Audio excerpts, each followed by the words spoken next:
Australian Open predictions, tennis best bets for Bencic vs Osaka and Kostyuk vs Badosa for Day 6. The 2025 Australian Open has already given us some fun matches, but the best is yet to come.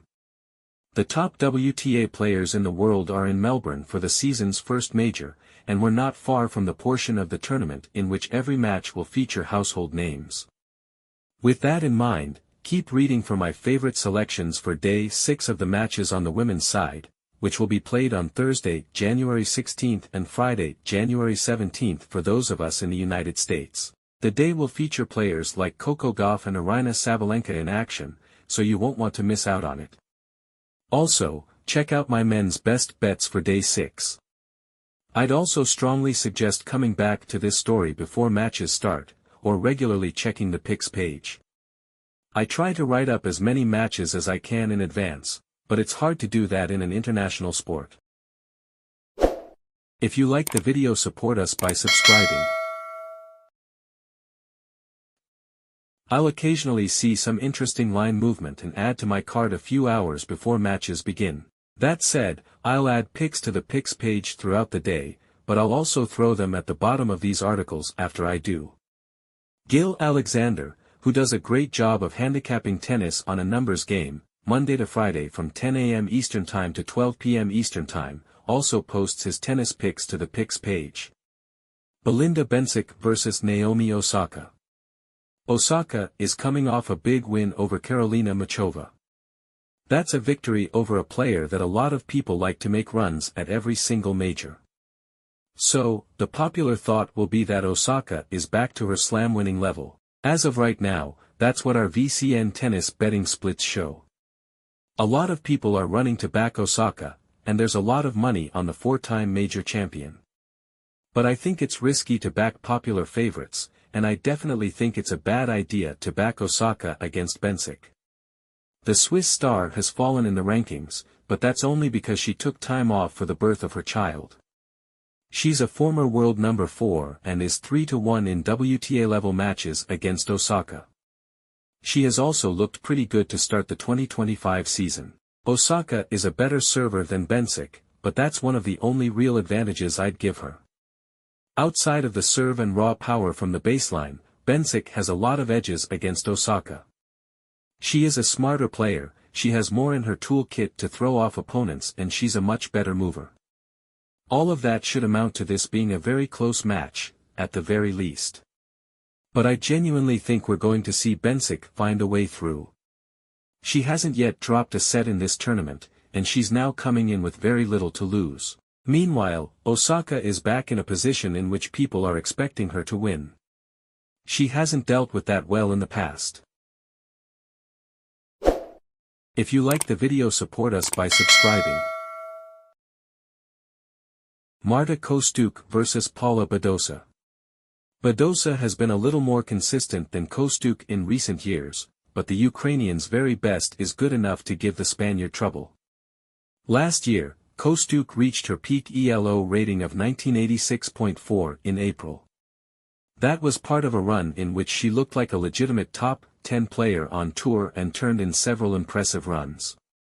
Badosa also happened to have some big-time stretches last year, including the run-up to the US Open. But Kostyuk is looking much closer to her peak level than Badosa is right now. After a somewhat tough win over Nao Hibino in the first round, Kostyuk won 6-3, 6-0 against Jule Niemeyer. It was an outrageous performance from Kostyuk in pretty much every area of the game. Badosa was also rather dominant in her second-round match, winning 6-1, 6-0 against Talia Gibson. But that opponent had no business being in the second round, and Badosa wasn't as good against Xinyu Wang in the first round. I just can't help but think that Badosa shouldn't be expected to run Kostyuk off the court. Kostyuk is one of the best returners in the women's game, so she should be able to put some pressure on the Badosa serve. And I'm interested in seeing how Badosa handles that. We're not that far removed from her collapse against Emma Navarro at the US Open, and something like that weighs on you in big moments. These two also happened to meet at the Australian Open in both 2019 and 2022. When they met in 2019, Badosa earned a 7-6, 6, 6-3 win. But Kostyuk was just a teenager. In 2022, Kostyuk took a set off Badosa and had a shot to win in the third. And Kostyuk was up 6-2, 1-0 before Badosa retired when they met at Wimbledon. She's now 22 years old and is ready to compete in matches like this. And I'd go as far as to say that I prefer her baseline game to Badosa's. So, if Kostyuk can just turn in a decent serving effort, she should win a set in this one. I'm also sprinkling the money line. There's not much that separates these two. They are not seeded, but don't let that fool you.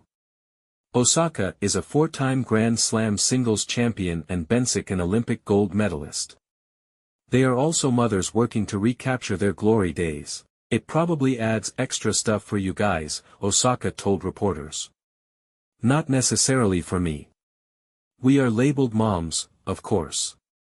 I think when you go on the tennis court, you just think of yourself as a tennis player. They're both 27, but Osaka's been back on tour for 1 year longer.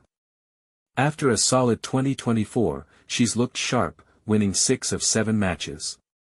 The only loss came with an asterisk. She actually won the first set of the Auckland final against Clara Tauson but, with the Australian Open in mind, chose to retire with an abdominal injury. In a charged second-round match, Osaka defeated number 20 Karolina Muchova 1-6, 6-1, 6-3, the first time in her comeback that she's beaten a seeded player at a Grand Slam, a goal the 2-time Australian Open champion was happy to achieve so early this year.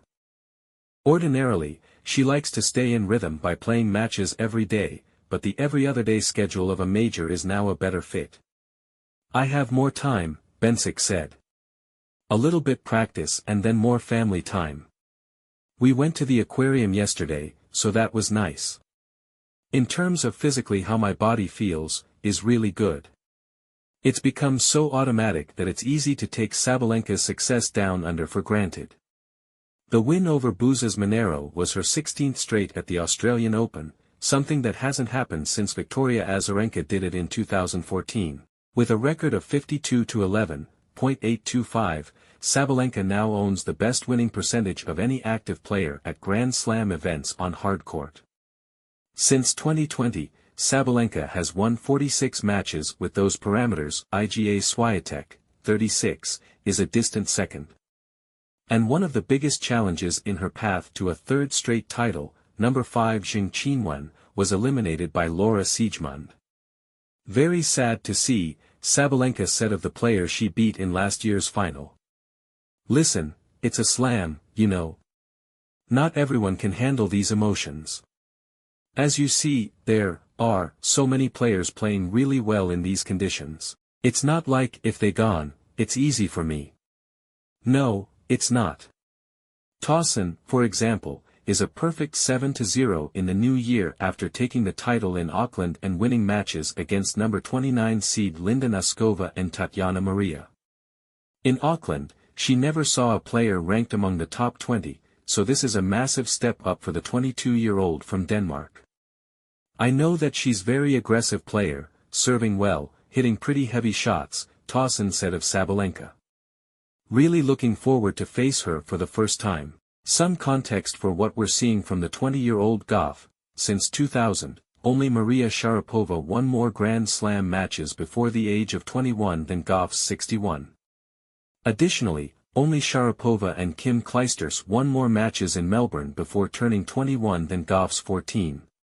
To get here, Goff handled Jody Burrage 6-3, 7-5 and Fernandez was a 3-6, 6-4, 6-4 winner over Kristina Buxa.